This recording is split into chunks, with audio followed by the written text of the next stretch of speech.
All righty, here we go.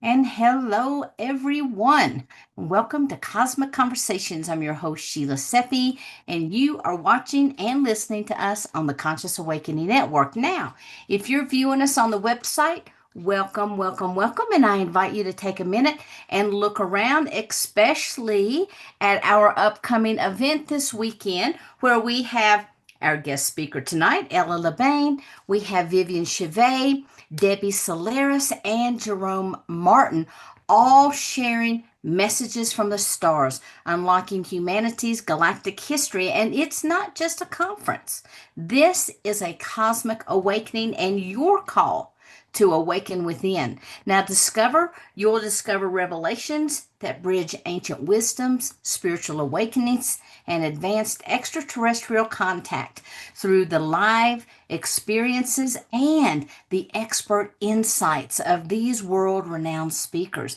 Now, you are going to love it. So, we ask that you join us. You can check it out at consciousawakeningnetwork.org and go to the event section. Now, it is my honor and privilege to introduce to you Ms. Ella LeBain. Now, Ella is the author of Who's Who's in the Cosmic Zoo series. She has a new book that just came out this May that she's going to share with us. She is also an international speaker who specializes in UFOs, angels, divine beings, and she's originally from New York, educated in Israel, and holds degrees in social science and astronomy. Now, she has 25 years of research and personal supernatural experiences, and her acclaimed series, Who's Who in the Cosmic Zoo, explores ETs, gods, angels, all from biblical and ancient perspectives. Now, Ella witnessed powerful spiritual revival in South Africa, and now she shares her insights and she talks about some of these things in her book. So it is an honor and a privilege to have you with us tonight, Ella. Welcome, welcome, welcome. Thank you, Sheila. It's an honor to be with you. Well, we are super excited, and I know that you have lots of goodies to share with us. So I'm going to go ahead and just turn it right over to you. Oh, well, thank you. Yeah, my new book um, is called The Cosmic Slingshot and just came out worldwide on Amazon. It's 588 pages, so there's multi layers in here. I'm basically proving reincarnation in the Bible to Christians because this is a missing piece that was kept from them uh, by the Church of Rome as a grand manipulation to control people. They didn't want people to know or to think that they had another chance. It was kind of like, get your life right with the church, otherwise you're going to hell. And that never really sat right with me growing up. And also, I had memories of my past life. So I had to figure it out and reconcile it. And that's basically why I put this book together, also to prove the history. So there's a big historical piece in there as to why and how and who uh, edited it, deleted it out of the Bible canon, or at least attempted to. So it all goes back to around 570 AD. The Emperor Justinian and his Empress Theodora. She wanted to be venerated as a goddess of Rome. She started out as a peasant and became a prostitute and a concubine and kind of worked her way up to the emperor and became his empress. And she didn't like the chatter that was happening, as they were editing the Bible canon about reincarnation. She didn't want to be remembered as a peasant. So it was kind of like a narcissistic inspiration of hers. So she ordered the monks to delete all the scriptures in the Bible that related to reincarnation. But, here's one thing we can always count on, and that is human error. So those monks were only as good as their knowledge and understanding of the Hebrew language. Nobody really knows what they deleted, but I can tell you with certainty that they left 2 dozen scriptures behind, a whole chapter on reincarnation of ancient Israel, as well as all the Hebrew words relating to reincarnation. So, reincarnation is a Latin word. Carne means flesh, but the Hebrew word was actually coined by King David, um, and it's called kafakela in Hebrew. So they didn't understand that. So all those words are left behind in the original Hebrew Bible. And kafakela means the cosmic slingshot, which is the title of my new book. And as everyone probably knows, the famous story about King David killing the giant Goliath with a slingshot. And then, David was a musician, he was a poet, he was very spiritual. So he, in his musings and his psalms and everything, he wrote about it's kind of like a cosmic slingshot coming back. And that's where they got this, word for reincarnation. But they also have another word, and that's Gilgulim. Also, they left all those words behind because they didn't understand them.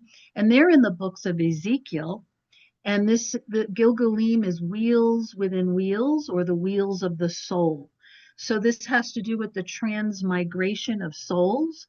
And this is a concept that is synonymous in Hinduism as well as Buddhism, where they believe, that the soul goes around like a wheel, and it, you if your dharma overtakes your karma, then maybe you can get out of the wheel of karma, that kind of a thing. But that's very prevalent in Judaism. It's a core belief. So, one of the reasons why they took it out, besides the story about Theodora, was replacement theology, which started with Constantine. So they really wanted to replace the God of Israel. They wanted to replace Jews, and this theme about replacement theology, it continues through our timeline, because they also want to replace women, and then they also want to replace human beings with the alien hybrid clones that they're creating off planet and underground. So I tie this in with alien abductions because it has to do with the energy body. So I know you know this, Sheila, because you talk about this all and you do such great work on your channel and in your conferences, that about consciousness, is that, I am not in my body. My body is in me, because we have these egg-shaped 7-layer etheric body, which we call the soul and the spirit, the rainbow body, the light body. There's all these words for it. Suffice to say, it exists whether we see it or not. But the aliens see it. They have the ability to see what we're encased in, and they're after that. Just like humans milk cows. Okay, like we go after milking, and the cows stay alive because they're going to produce more milk. And the same thing with how we as human beings are seen as an energy source to harvest for this particular group of aliens. Okay, so not all aliens are the same. There's the ones that are on our side, the benevolence, the angelic beings, teachers, and all of that. And then there's this parasitic race that is feeding off of us, and it's like we're better off, alive than dead, because we produce this energy. So back in the 90s, the Robert Monroe from the Monroe Institute coined this phrase, and he called it loosh. So this is something that people feel when they're around narcissists, they feel drained. Aliens will, harvest people's all kinds of things, eggs and sperm and skin graft and energy. And there is a whole understanding of this by another researcher, a friend of mine called Evie Lorgen. You might want to have her on your show sometime. She wrote this book in the 90s called The Love Bite, and it's basically based on this whole understanding that the reptilians are after our energy through passion. It doesn't matter if it's like joyful or depressing. It's our energy. So they do things, they instigate things like keeping us divided, keeping us at war, keeping us keeping us miserable. So what she had uncovered was this one piece of it, which had to do with alien abductees who got connected on the ships by these reptilian and gray beings, hooked up with other people who they thought would, you know, be a good pair or a couple, and they really weren't. Like these, on one level, like they're people that, it's kind of like a fatal attraction. Like people are just drawn to these people. They don't know why. They end up in these love affairs and passionate sexual relationships, and they're miserable. But yet someone is catching and harvesting that energy, and that's them. So this is all part of the mix. And so it continues after we die, because it all has to do with agreements. This is the stuff that I've written about and proved, agreements and contracts that the soul makes with these beings, sometimes unbeknownst to them. Very similar to like the mafia, where you're in trouble or you have debt and you go to them and they say, okay, we'll help you out, we'll buy your debt, but now we own you. And so people don't always remember when they make these agreements with these beings, because they don't always show their true face. The Bible tells us that they masquerade as angels, which is why we have to turn on our muscles of discernment, because not everything that glitters is gold. Not everyone that says they're love and light is actually from the love and light. That there is this false light, and this is so that they can suck you in and harvest the energy. So this continues after we die. And if your soul is not, C.S. Lewis said this, and I have this quote in my book at the titles, because it's kind of a thing to as a guide to think about. Um, you're either owned by God or countered by Satan. There is no neutral ground in the universe. So even people who say, well, I don't believe in anything, I'm an atheist, there's no such thing as atheists, because as soon as, God shows up in their life, or Jesus, or they have a vision, they're no longer an atheist. So, all this stuff is happening whether we see it or not. Does that make sense? Absolutely. And there are so many people that have talked about the love bite. So I really appreciate your bringing that forward and talking a little bit more about that and providing some clarity, because not everyone really understands what happens on these planes. Mm-hmm. Yes, and it's not just limited to, I mean, she does a fantastic job of unpacking relationships, but it's not just limited to those romantic, sexual love relationships. It Right. it, it happens in families.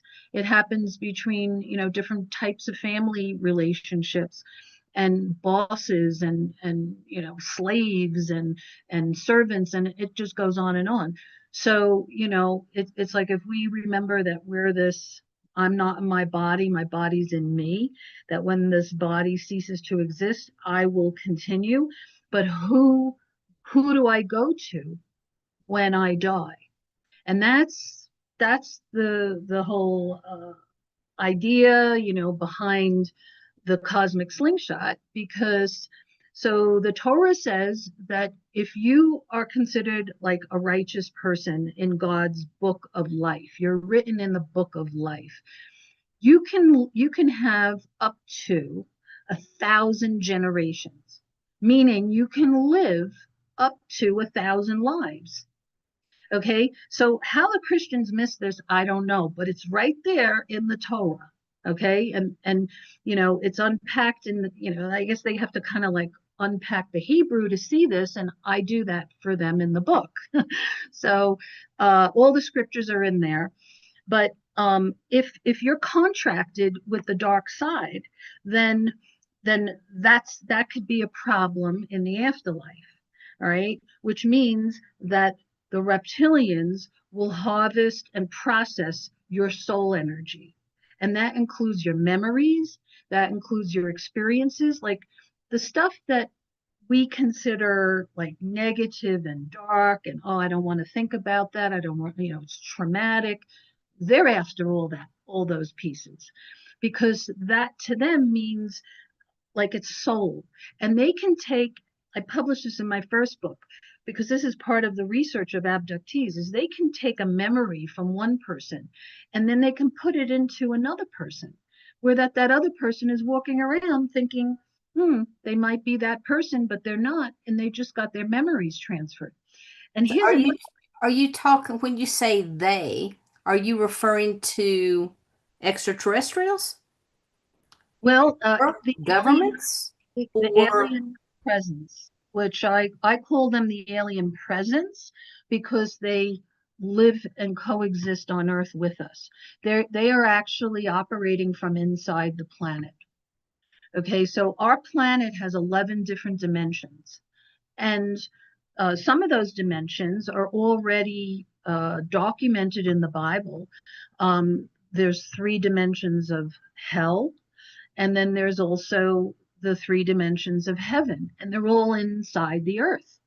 And I prove this through scripture, because at the end, when when the Lord returns to collect his souls that belong to him, the redeemed, he gets them from inside the earth. I mean, it very specifically says that. They're not coming from out of the sky. He's coming from out of the sky, collects them from the earth and brings them up to him to get them off the earth. So that's Second Thessalonians, if anyone is wondering, and it's also referred to as the rapture, which the dead in Christ get raised first. Raised from where? From inside the earth. so I have a question. Many people talk about that the God of the Bible or the gods of the Bible was not a single individual. In the research that you've done, what is your opinion about that? I concur. That is exactly what my research proves, especially book 2, Who is God, is the cast of characters in the Bible that has been covered up through mistranslations and using the words, which are titles, not names, God and Lord. So every time, which is confusing to English speakers. So if an English person is reading the Bible, they think it's all one God, but it isn't. Okay, so the Hebrew unpacks it, but they did not translate it properly. So the word Lord, every time the word Lord shows up in the English Bible, that is to cover up the name of the father of the gods, which in the Sumerian was considered Anu. Okay, he was the father of everyone. And in the Bible, that's the Father, Lord, and his name is considered the Tetragrammaton, which is the Yud He He, which is he always was, he is, and will always be. That's what it means, Yahuwah in Hebrew. And then the word God, when you see that in the English Bible, that's covering up the Hebrew word Elohim, which is plural for gods with an S. Okay, so they don't even have the right participle. I mean, they put it as a singular and it's really a plural, which changes the story. Like it's a big piece, big detail there. So, and then of course there are other names as well. And I unpack them, like the council. There's a council that goes before the courts of heaven, and the Elohim, and Satan is among them. And the word Satan is Hebrew for adversary or rebel. So nobody really knows what his original name was, but we have ideas because of the book of Enoch, which also was omitted from the Bible. So in Enoch's book, he tells us in great detail about the 200, what in Hebrew is called B'nai Ha-Elohim, which literally translates to the sons of the gods, all plural. Okay, so let's call them ETs because that's what they were. They were extraterrestrial men. 200 of them landed on Mount Hermon, okay, and they took wives. Now, why did they take wives? Why did they go for the marriage contract? Because it's a covenant and it's legal. So this was their way of putting their seed on the earth. This is how they were able to have legal ground to reincarnate on the earth through their descendants, because you reincarnate through your descendants. So I unpack that because, like in Judaism, so a lot of Christians think that reincarnation is like a Hindu thing, but it's actually a core Jewish belief, and there's so much written about it in the Torah, in the Zohar, in the all these rabbinical things. So anyway, the fact that they didn't just rape the women and do what they wanted to do with them, they wanted to marry to have the legal ground so that they could have children on the earth. So this was established before the floods of Noah. But what happened was, because they were in rebellion and because of who they were, and they were these giant beings that reduced themselves to be, because here's another piece. The Bible says that every time the angels, an angel is just a word for messenger, ETs, showed up, they always manifested as men, except for there's one story that it was a woman. So suffice to say, they manifest as human, always in the human form, where people can't tell the difference if that they are, some a heavenly being, because they're showing up as a human. So this is what they wanted with the descendants. That's why they took women as wives, so that they can have legal ground. And so I prove that all these groupings that were written about in the Old Testament are reincarnating on earth right now. Okay, so you have Raphaim, Anakim, which is similar to the word Anunnaki, the Nephilim, and then there's another group that's just called Satan's seed, the descendants of Cain. Cain killed Abel, and that whole story, and the Erev Rav. This is another big group. God bless you. That came out of Egypt, and this was in the Exodus when Moses, freed the slaves, and there were Israelites and there were Egyptians. The Bible tells us that there were Egyptians because Joseph married an Egyptian princess, so the seeds were mixed. So the descendants ended up with these star seed in their bloodlines, and this is all part of this galactic history because they wanted to establish themselves on Earth through the bloodlines. Mm. That makes sense? It does. And, a lot of people talk about the 144,000. Um, and I've heard people also reference to the fact that originally there was only 144,000 souls, but that each of the souls then in turn began to have their oversouls, which then allows multidimensional experiences, and then they just keep multiplying, if you will. Are you familiar with that?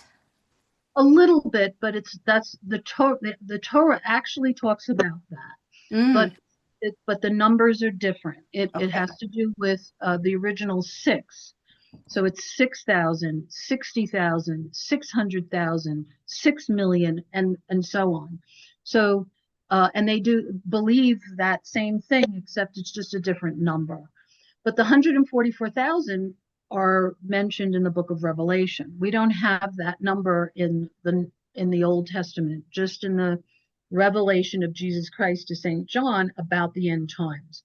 And what he's referring to is the Messianic Jews that are pulled in from each of these 12 tribes. But one of the tribes that, and I compared this in my fourth book, Covenants, which is all about where the lost tribes of Israel ended up, and they're all over the world. And this was kind of like by design to spread the seed, because this was another piece that the Jews thought, oh, they had to stay real insular and real tribal, and but yet it was God's idea to intermarry, to spread the seed, so that at the end of time, at the end of this timeline, not the end of time, the end of our timeline, that it would awaken when it was time for it to be awakened. So everyone would be all over the place, and then we would be able to come together as one, under one shepherd, under one Messiah, under one King of the universe. Mhm. So the 12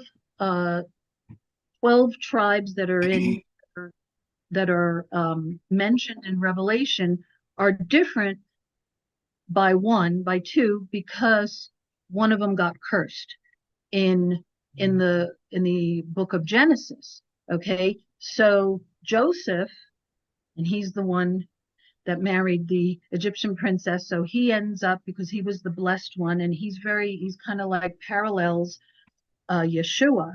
In fact, in this book, I parallel this and talk about the prophecy of the Messiah ben Joseph, because there were two Messiahs in the Old Testament that were in the prophecy. And I prove that it's all one person, including Melchizedek, that he is the reincarnation, okay, of Melchizedek. So Melchizedek didn't have, nobody knew where he came from. There's no record of his birth, and there's no record of his death. There's four characters in the Old Testament that never died. Okay, and so when Yeshua was born, he was incarnate. He had to come in as a human, being born through the portal, the gateway of the womb, the woman. Okay, that had to happen in order for his mission to be complete, which was to be this kinsman redeemer, to literally be the ransom to buy back the souls that were stolen from him by the god of this world, who, let's just call Lucifer Satan, Semyaze, he's got lots of names, okay? And he was holding everybody in bondage. So this was his way of freeing everyone. And that includes the star seeds, the hybrids, everybody who's come through here, okay? This is our whole history. And the only way that that could have been done on spiritual legal ground was for him to have divine blood, but he had to also have been human, which is why he had to come through a woman. So, but the Bible says in the book of Hebrews that he is a priest after the order of Melchizedek. So the Jewish ruling was that in order to be a priest on earth, you had to be born as a Levite. You had to be from the tribe of Levi, or a descendant of it. And by the way, just as an aside, they're getting ready to build the third temple in Jerusalem, and they've already picked the high priest who comes from the tribe of Levi. Okay, so this is the old stuff coming back. So anyway, Yeshua had a different authority, and his authority came from heaven. So Melchizedek is also from heaven. He's an ultra terrestrial. The word Melchizedek means king of righteousness. So there's no coincidence that all these prayers that Jews have been praying since day one always start off with the same sentence, the same blessing. Blessed are you, O Lord our God, King of the universe. Who is this king? Who are they praying to? Okay, so this is what I am saying is Melchizedek. And Melchizedek, every time he showed up in the Old Testament, Christians who don't even believe in reincarnation call it a Christophany. This is Christian scholars, and anyone could go and look it up and do the research. There's 4 Christophanies, and a Christophany is a pre-incarnate appearance of Jesus Christ. How is that possible? Unless, of course, he's an ultra-terrestrial God being, a divine being. So, so I connect the dots through these scriptures, and I prove that Yeshua, because this is a conversation that the disciples had with Yeshua. Who are you? Because they all believed in reincarnation. They all talked about it all the time. Who are you? Are you the reincarnation of Elijah? They asked. This is in the New Testament. And Jesus says, no, Elijah already came. He was John the Baptist. But he never answered who he was. I mean, that it was like either he answered and they didn't put it in the Bible, but it was just like truncated. So it's like, but then they go on to say that he's a priest, a high priest, after the order of Melchizedek, which means that his authority is a divine authority. It comes from the kingdom of heaven. And how many times did he say, I am not of this world, my kingdom is not of this world? So everything that he was about was extraterrestrial, was beyond this world. So the prophecy says that he returns, okay, at a time when the people who crucified him, and this is why I say to Christians, how can you not believe in reincarnation? First of all, everyone who crucified him, who was involved in the conspiracy, the ones who cheered Barabbas over him, the ones who conspired, the Pharisees, all those people, how they're all dead, right? They died 2,000 years ago. They weren't resurrected. They didn't come back. How can they be on the earth when he returns at the end of this age, which is the age we're talking about is an astronomical age, the precessional age of Pisces, which we're almost at the end of. We're resolving things, right? How could they come back? And that's what the Bible says. It's in Zechariah, the book of Zechariah, it's in the book of Isaiah, and it's also in the book of Revelation. In the book of Zechariah, it's personalized. They will look upon me, as if the Lord is speaking, upon me whom they pierced, and they will mourn for the one whom they pierced. Then it's repeated again in Isaiah, and then it's repeated again in Revelation. That they will look upon, when they see him coming, they're going to see him coming with the horses of heaven. Horses, horses don't fly. Okay, so that's the title of my next book, Finding Freedom While Horses Don't Fly, because we know that physical horses don't fly. So what were they talking about? They were talking about spaceships that have horsepower. Okay, and he was coming with this fleet of ships with all the angels and all the hosts of heaven. Okay, and he was going to return to earth. And as he returns to earth, the people on the earth were going to mourn because they were mourning on the one whom they pierced. How is that possible unless they were reincarnated? That's the only answer. So that tells you a big piece of the end time prophecy.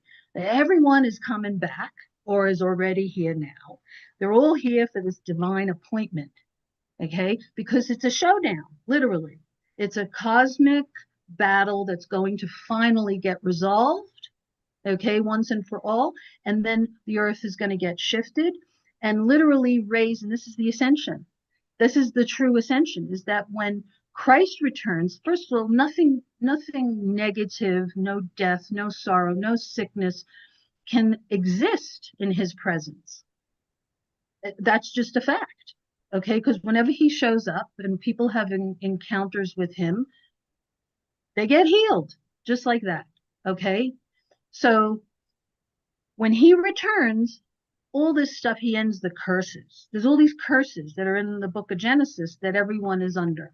The earth was cursed, women were cursed, men were cursed, so the curses end. He comes to end and break that. And as he returns, the earth, it says that the earth is scorched. It's all from fire. So we know, because the Lord said he would not destroy the earth by water, by floods anymore, even though there will be floods. It's not the whole thing, but there's going to be fire. And those fires, you can say, well, there could be nuclear, conflagration, And it could also be the solar flares that are burning things up, or it could be both. What we know that he returns to a scorched earth, and and as he returns, the earth is raised up. And that is the true ascension. And he literally, it says the new Jerusalem, it's called the New Jerusalem or the holy city of God, comes down out of the heavens, and it describes it like a phantasmagorical mothership. Comes down out of the heavens with 12 gates, and each one of those gates are named after the 12 tribes, the 144,000 that you were asking about. And he sits in the middle on this throne and rules the world with an iron rod. And there's no more night, and there's no more sorrow, and there's no more sickness. And it's literally the age of Aquarius, where people live in peace, love, understanding, sisterhood, brotherhood, stuff that we all dream about. Yeah. There are many people who are now talking about the mothership and the city within or on top of the mothership, and that it's been sighted. There are photographs and how it is coming closer to the earth. What are your thoughts about that? Yes, I saw those photographs from the Hubble that were circulating, I think in the Mhm. 90s. Yes, I have that. And I think it's on its way. And I think that those who are in the know, like, NASA and everyone who has the space technology has seen it. Mhm. And they know too. And I think that that's why they're, preparing, to get off the planet. They also know that the planet is going to be temporarily uninhabitable because there's going to be this pole shift. We're already in a pole shift, but it's going to complete. So, Nibiru, Planet X, Hercubolus, Nemesis, there's all kinds of names for it, but we know that there is this other system that's intersecting in our solar system right now. We have pictures of it. Mhm. It keeps showing up around the sun. Sometimes it shows up in the skies before dawn, before sunrise. Sometimes people see it at sunset, depending on latitude. We know it's there, and it's affecting the planet. So if that's affecting the planet, wait till wormwood gets here, because that's another piece of this system that um, Revelation says is going to hit the earth and cause 1/3 of the ocean life to die. So the earth is going to be uninhabitable for a while when it goes through this, because then there's also an atmospheric storm. So Joel 2:31 talks about the sun goes dark like sackcloth, and the moon goes red like blood. And for years, Christians thought this had to do with like blood moon eclipses. It has nothing to do with normal eclipses. Our eclipses that we get all the time happen like clockwork. Every 6 months, we get eclipses, and sometimes they're blood moons, which are just total lunar eclipses. This has nothing to do with that. This has to do with an atmospheric storm that comes in, because a solar and a lunar eclipse can't happen at the same time. So this describes the sun going dark and the moon going red at the same time, which has to do with this red iron oxide that gets in between the sun and the earth and the moon, and that's from this system that passes. So Earth, it's like people think, oh, that it's going to pass us. In fact, the Earth is actually going to orbit and move into its debris field. So, That's where that yeah, I personally have taken photos and have them with the two different suns. And, there are many people who are talking about the second solar system that's getting ready to intersect with us. Can you talk just a little bit more about that? Yes, sure. Well, I call it the Nemesis Nibiru system.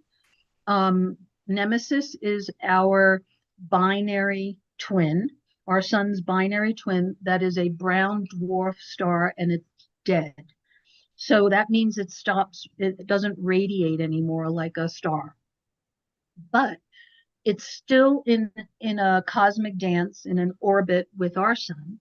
So every 2,000 years or so, it comes around, and when we can see it from the Earth, and when our sun illuminates it, it looks like another sun, just the same way that our sun radiates and illuminates Venus or any of the other planets. It makes it look like a star. So that's what people are seeing. And they have known about this for a long time. They have put up a solar simulator. I have a whole chapter on in that in my fifth book, because I was like, why were they creating solar simulators in 1961? I mean, what was going on in 1961? And they patented, they in 1961 and to 1963, they patented all these pieces.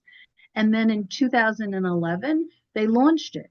So they're using it for a dual purpose. So on one level, they're using it to deflect sunlight away from the earth to retard the warming. Okay, they want to try to stop that. And then on another level, they're using it to obfuscate the system around the sun. However, it's not a perfect technology because we have like over a dozen space telescopes focused on the sun daily that you can go and look at a 24/7. And every so often, I mean, pretty often lately, we're seeing objects around the sun that do not belong to our known solar system. So there is one object that's a red, um, cratered planet, red, pink, pinkish red, and it eclipses our sun every 28 days. So if anyone goes to my Facebook page, I have this pinned at the top of the page, which is from the Space Telescope when they were all cameras were up in the sky last year during the big total solar eclipse. Remember that? So remember in April of 2024. So we see the moon. You can see the moon going over the sun, and it goes one way. And then 2 minutes later, you see this other object going over the sun from another direction. And we know the moon doesn't back up and reverse. So we know we have evidence that this is a second object that doesn't belong to us.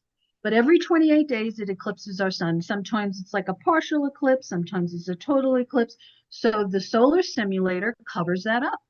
Because if an eclipse is happening in the middle of the day and people don't know, hey, it's not an eclipse because they go by the solar and the lunar, what's going on? Why is everything going gray or dark or there's atmospheric changes? It's because they have this solar simulator up there to prevent people from panicking. And so I've connected the dot that the very same reason that they have been covering the truth embargo of UFOs, they've been covering that up, is the same reason they've been covering this up. Okay, because they also know, one, they don't want people to panic. They want everyone to continue to pay their mortgages and continue on, you know. And the other is because it's connected. Okay, so how do they unpack that? How do they explain? Oh, we're not alone in the universe. We're not alone in the solar system. There's this other system here. It has spaceships. And besides these spherical objects that we're seeing around the sun, we're also seeing spaceships. I have pictures of them that will, people who watch this, we screenshot it and then it goes away. So if you don't get it sometimes in the moment, it's gone, it's scrubbed because they technically you can go to it's public and you can go and plug in a date and you should see what was on that day. But if you go back to see certain things, it's gone. So we know that there's a cover up going on. They know that there's a mother when you were talking about the mothership, I'm talking about the New Jerusalem, the holy city, the one that's written in the book of Revelation. There is another mothership that is expected to come through the solar system, enter into our solar system in 2027. And that's kind of like, that's why they're getting people ready for disclosure, like get used to this. Mm. Now I want to back up to the sun simulators. Is that why, the sun used to be yellow? Here, it's no longer yellow, but it's white. That's right. Good And point. that's the simulator? Yes, I call it a flashlight sun because it like blinds you, right? It's like a flashlight, it blinds you, and that's kind of like it's a rude thing to do to stick a flashlight in somebody's face, right? Because you can't see anything. And that's part of the plan, is to obfuscate objects, because if they but it separates. It's Mhm. not a perfect system, just like our technology, it glitches, it goes down, and it sometimes separates from the sun, so people see two suns, and it's not necessarily nemesis, it's the solar simulator, because it's moving exactly with the sun. And I have footage. I've even seen it myself, and I've photographed it and videographed it right outside my front door here in Westminster, Colorado. So it's a thing. But most of the time, it follows the sun, because it's done with precision to cover things up, but not always. That's why we're seeing things. That's why a lot of people are seeing things. Excuse me. I think it was about a year ago, there was a planetary size object down in southern Colorado. There were many photographs taken of it by different weather satellites, different weather cams, and it was huge. It looked like a cratered type of a planet. And now I saw that those photos are starting to resurface in other parts of the world. I think Japan was one of the groups that had put those up. Can you talk a little bit about what that might be? Yes, and I know exactly what you're talking about. I have many of those photos on my Facebook. Anyone wants to go, it's public. They can look it up. So yes, it appeared to be this red or pinkish red cratered planet, which we dubbed Big Red. Okay, the researchers did, because we kept seeing it showing up on the weather cam in Colorado, in and Alaska, and so here's what I think it is. Okay, I think it's a reflection of uh, that reddish pink planet that we keep seeing around the sun. Mm, And because the weather cams are earth based. They're on the earth. They're just pointed up at the sky. So we're seeing that in the space telescopes that are in space focused on the sun. So what I was doing for a while was matching it. Like, oh, what did the space telescope show us that day? And what are we seeing in the weather cams? And maybe that's why it was showing up on certain days and not others, because the weather cam video or camera technology might have been picking up a reflection of it, because the way it was showing up, it was way too big for it to be real. I think it was a reflection. That's okay, okay. And so recently there's been I've got a lot of questions for you here. So sure. recently there have been a lot of discussions about all of the various solar flares and how they have been affecting the planet. A lot of people believe that these solar flares also may be what is going to be responsible for moving the planet into a fifth density planet. Can you talk about that? Yes. Well, that's kind of like what I was saying earlier. That okay. So the gods that our government knows that the gods are returning, the Anunnaki, Sumerian gods, but also, and that's coming with Nibiru. Okay. So some people think Nibiru is a spaceship. It is a planet. There are spaceships with it. The beings are coming back. It's recorded, it's prophesied, it's written in the tablets, but so is the king of the universe. Okay? So he's coming back, he's returning, and his return is going to coincide with Nibiru, because it's like this divine appointment. They all meet and they have the showdown, and then it's over. And his presence is what causes the planet to ascend. That's what I was saying earlier. That by the time he gets here, it's a scorch, because they have this big war. So there's World War. This is according to the prophecy. There's World War III, which is kind of beginning. We see all the players involved, and this is what the Bible calls the War of Gog and Magog. And Gog is the Antichrist, who is the reincarnation of what many people say is Nimrod. I say it's Marduk. I say that Nimrod was actually the reincarnation of Marduk, because Marduk, according to Sumerian stories, was the lord of Babylon, and he was the lord of Nibiru.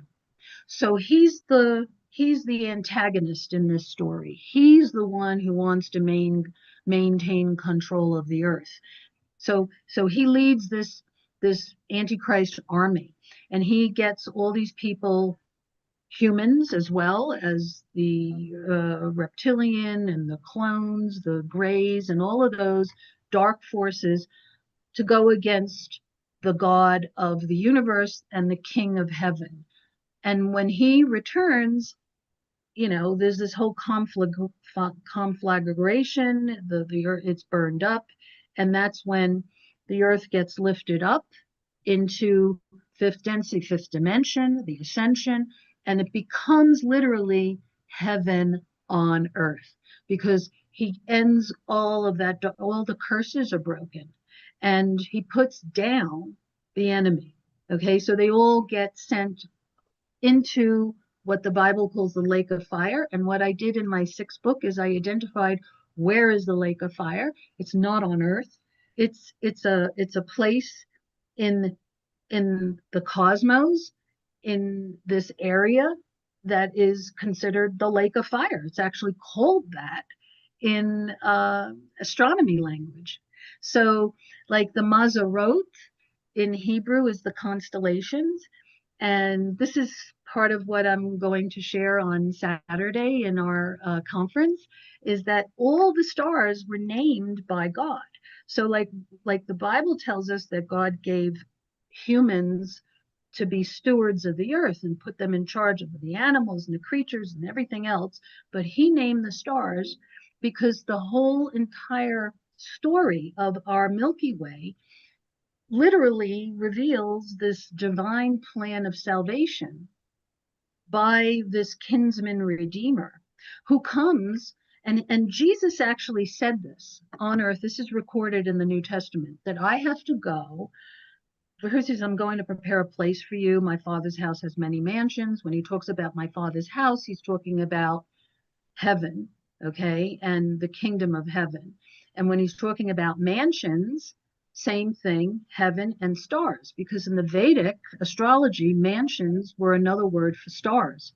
So so he says, I have to go and prepare a place for you so that when I return, we can all be under one shepherd, one the all the sheep, meaning all the people, can be under one shepherd, and we can all be one. Meaning that he's going to bring back, and he says, I'm going to bring other sheep. He said, this is the scripture, John 10. I have other sheep from another pasture that I have to bring back so that we can all be one sheep under one shepherd. And who are these other sheep from another pasture? They're extraterrestrials. They're not on earth.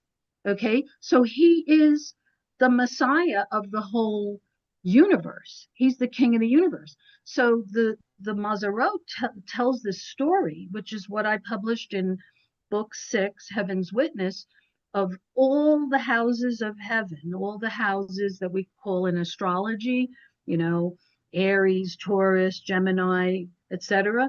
And every sign has 3 constellations, sometimes 4, attached to it. So in those constellations, there are all these bright stars, fixed stars, and they all have these names, and every name tells this story. So suffice to say, it's the gospel in the stars. It's the divine plan of salvation written in the stars before it actually got written on earth, which tells me as a researcher that this predates the Bible. This predates any kind of earthly religion. And this is God's original plan to bring all these beings together under the King of the universe, under the kingdom of heaven. And that includes the extraterrestrials from all these other star systems. Those Mm, are the other sheep. wonderful. Now, In the researches that you have done, what about other universes? Yes, well, they're there. Of course they are. But, we have a cosmic drama unfolding here that involves ours. So I'm kind of focused on that, but absolutely there are other universes. Yes. Because I was talking with someone the other day and they were talking about the different godheads. Now, have you run across that? The godheads of the various universes? No, not specifically. I'm just been focused on this universe, the king of this universe, and what's happening here on our timeline and on Earth. That doesn't mean that I, dismiss or don't believe that there is, but it's just not relevant to Hmm. our story at the moment. So, but there's a hierarchy of heaven. Like I delineate this with the angels, the archangels, and there are different godheads within that, which I've written about. So, but I think we'll understand more about all that in the age to come. Yeah, yeah. Because one of the ways I understand Earth in the Aquarian age, when it becomes heaven on Earth, is that it becomes sort of a grand central station, so to speak, of the universe, meaning that it opens, because right now we're under a quarantine and there's all these blocks and all this stuff and hard heavens and etc., that it opens it up so that there can be transportation and communication between other universes. But I don't think that that happens until the Messiah returns and the earth ascends, gets free. Beautiful. Now, we have only a few more minutes left, and I was wondering if you could give people a sneak peek about what you are going to be talking about this weekend. Um, well, I have this, yeah, sure, this PowerPoint presentation, which I'm going to show, which will also show the different stars and how it's um, categorized and how it shows up in the Bible, for people who really need it on that level, as well as how it how I'm connecting the dots to reincarnation through these different star groups and different beings and hybrids. I have Beautiful, pictures of beautiful. hybrids. Great. And do you have any final words that you would like to leave people with? And can you share your website? Oh, sure. Thank you. My website is who's who in the cosmic zoo.com. And I have a contact page if anyone wants to contact me or send an email. And all my books are on Amazon worldwide, and you can also find me on Facebook. And Beautiful. final words. Yeah, I think that because we are souls made in the image and likeness of the gods and the Creator God, that's the most important relationship that we need to nurture now. And tomorrow isn't promised to anyone. So one day you're here and one day you're not. So investing in that relationship is worthy, especially where you go through the slingshot in the afterlife. Wow, beautiful. Thank you. Thank you. So I look forward to seeing Mhm. you this weekend. Messages from the Stars. Check it out. ConsciousAwakeningNetwork.org and go to the event section. Sign up, and we hope to see you there. Now, for everyone who was here in the audience, thank you so much for being here. Everyone watching us on YouTube and on our website or on any of our other apps, or even listening to this at a later time. Thank you so much for being here and supporting our mission. So until we are all back together again, namaste. Have a beautiful week, everyone. And Thank I look you. forward to seeing you again. Bye bye. Thank you. Bye bye.